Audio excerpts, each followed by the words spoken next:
Hello, and welcome back to another reaction. In this occasion, Avatar, The Last Airbender, Book 1, Episode 13. Yes, last episode was what is considered the best episode of the entire series. At least that's what you have told me.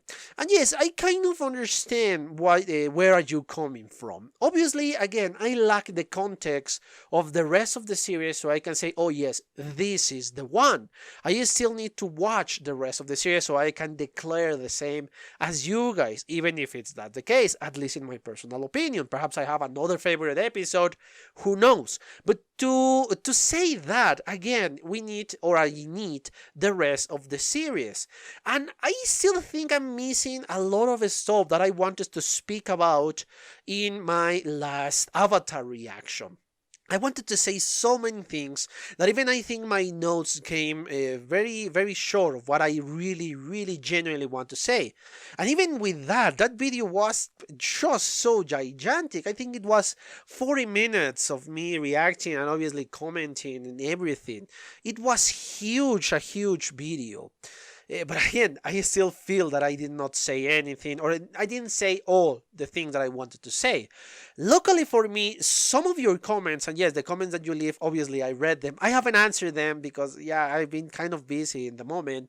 Because again, I don't want to just give a half-ass answer. I want to give you a proper answer because those people who commented really took their time to really tell me what they were thinking, why this episode means so much to you guys. And yes, some of the things that you put on your commentaries were the things that I miss during my commentary. And it's unbelievable how deep this series can go. And yes, I kind of understand why some people believe that the episode 11 is kind of the low point of the season, because yes, it comes just before this magnificent thing. Again, I still don't understand completely the episode. I still think I'm missing some parts here and there, but I understand.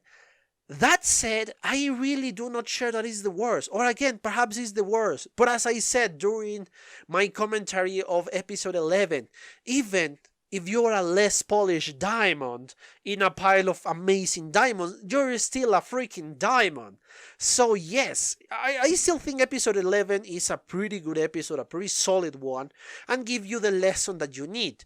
And yes, I understand because Avatar, Aang has to lie and all of that, and it's not pure, but come on. If you put a pure being in a series as a protagonist or almost as anything, you're going to find that show boring. You need action, you need something else.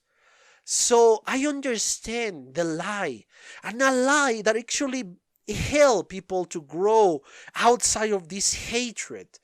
So yes, even if it was a lie, it is still important for the rest of this community, or at least the community that we saw in the episode, and actually did something amazing. But anyway, yes, I think I'm speaking way too much in this presentation. I'm gonna leave an annotation so you can skip and just watch the reaction. But anyway, yeah, speaking of that, let's just cut all of this and watch the next episode, shall we?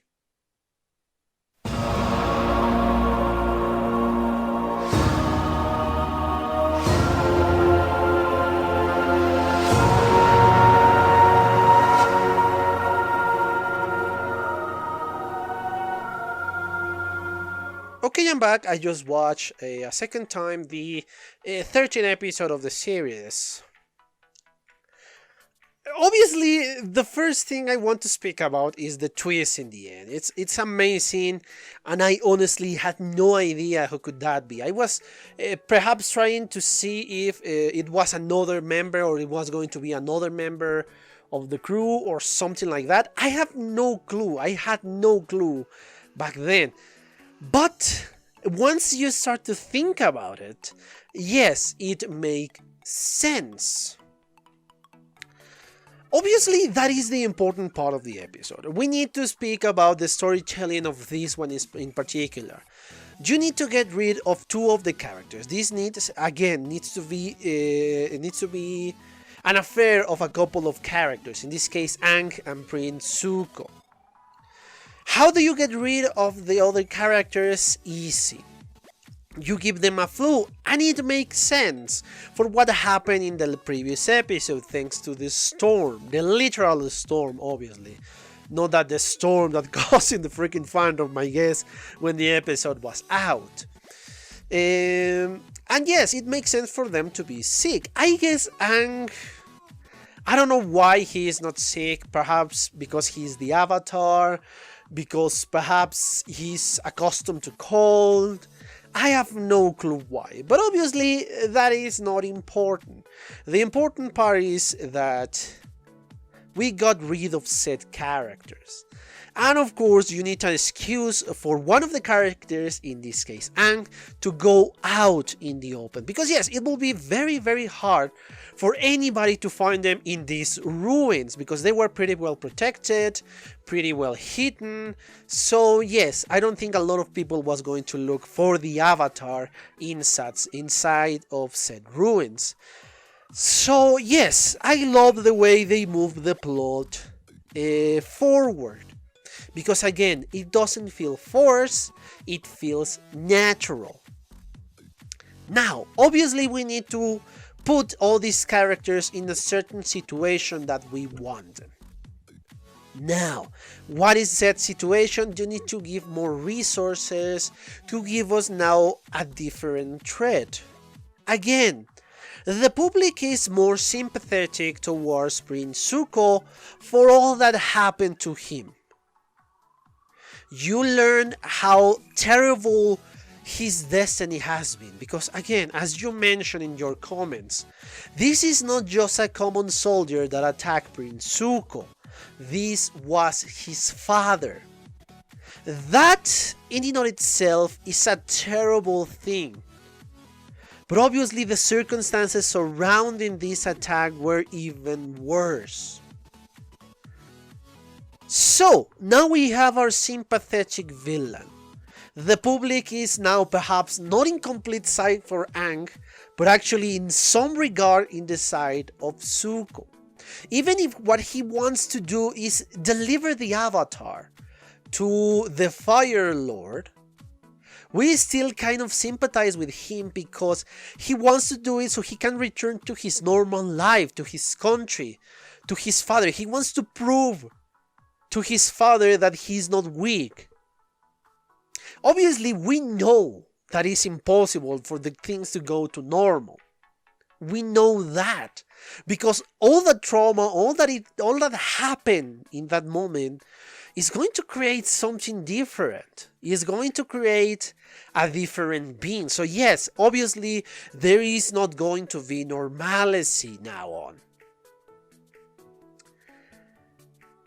And that creates a problem. Now our villain, now our main antagonist is kind of in the side of the public, or the public is in kind of side of him.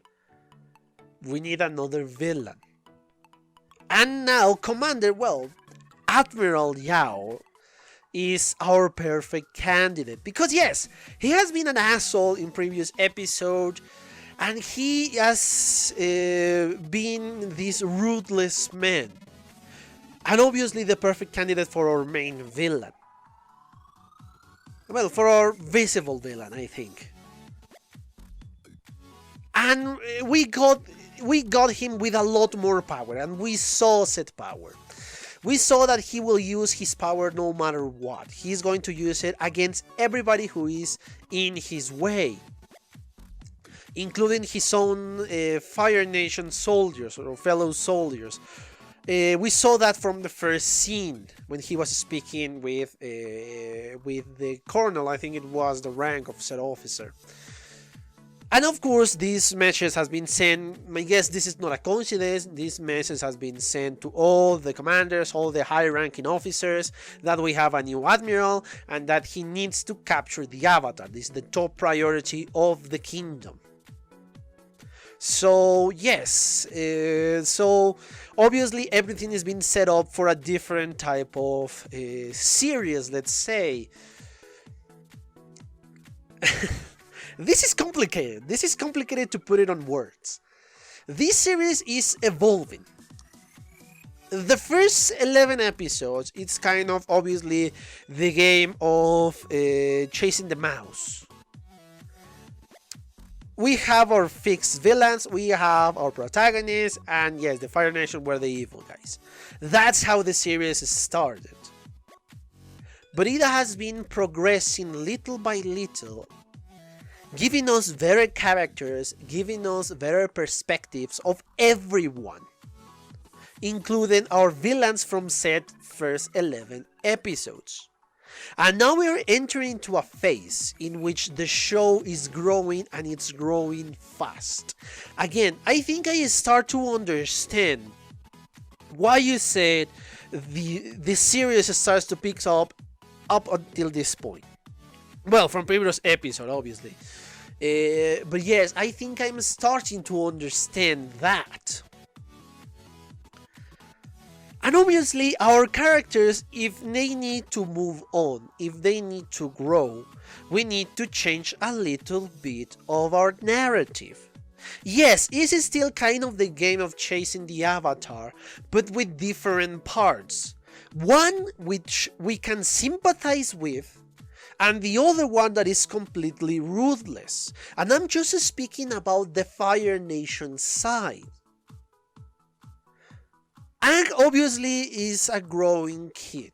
He needs to grow, and that is our point of progression. He needs to learn a bunch of stuff, but he actually needs to grow as a character. And I think we saw a glimpse of said character growth in the end of the episode, once he rescued Prince Zuko from, well, the Fire Nation. Because obviously they were not going to be sympathetic towards the prince. They were going to be very malicious, because how dare you to rescue the avatar? You're now gone full traitor, and you deserve the worst punishment. That's how I imagine the situation will go. But obviously that is not the important part of the episode. At least I don't think it is.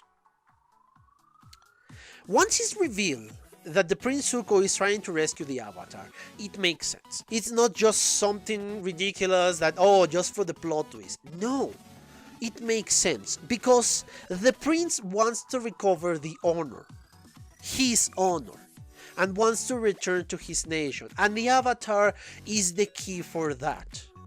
I guess he wanted to rescue the avatar so he can take him away, and obviously deliver the avatar to the Fire Lord himself.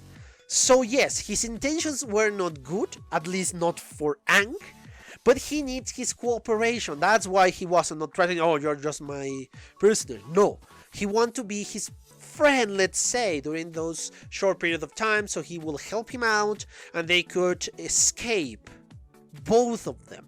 And obviously he was not going to kill him, he was going to capture him, and he was part of the act. But obviously we could never know what would have happened later on with the avatar and with Prince Zuko, because obviously Prince Zuko was knocked out. We discovered that he's actually, my guess that was the blue ghost, or the blue spirit, I don't remember the name of the episode.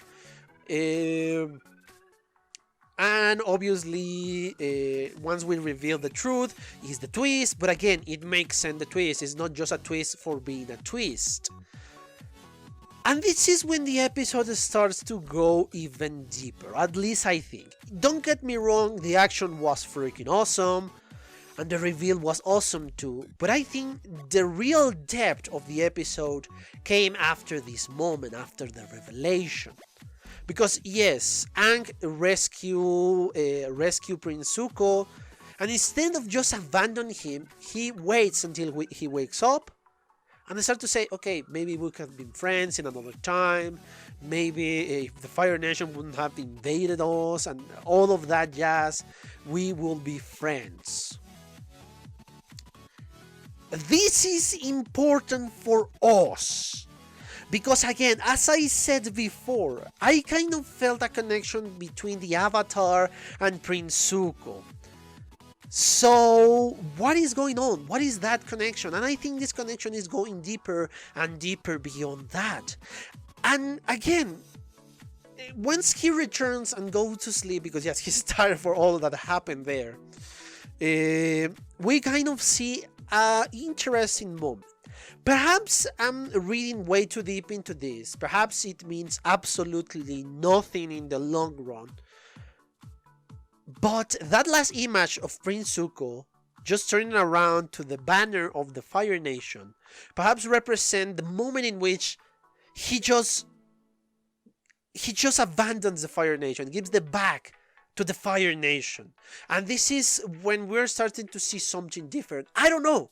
Again, perhaps I'm reading way too deeper into this solitary image, into this solitary moment. Or perhaps I'm feeling so sympathetic towards Prince Zuko that I want it to be true, that I want it to be something different here. I have no clue. Obviously, the show ends with a little bit of humor, thanks to the frogs and all of that. And yes, the frogs were a constant source of amusement. But yes, again, the episode is amazingly deep, or at least I think it's amazingly deep. We have so many things, but obviously, for this to be this deep, we need previous episode, and we need especially the previous one, because it's starting to give us more sympathy towards Zuko. And I think that is amazing how the show is managing the freaking pacing of the plot.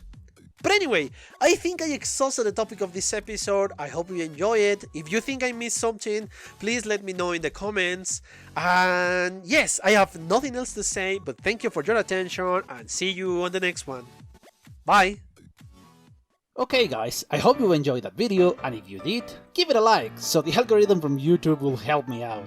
And check my other videos, share them, and also why not subscribe to my channel and join this community. And as always, I want to thank you for your attention, your likes, and even your dislikes, your comments, which is something I always look forward to read. And yeah, once more, thanks and see you on the next one.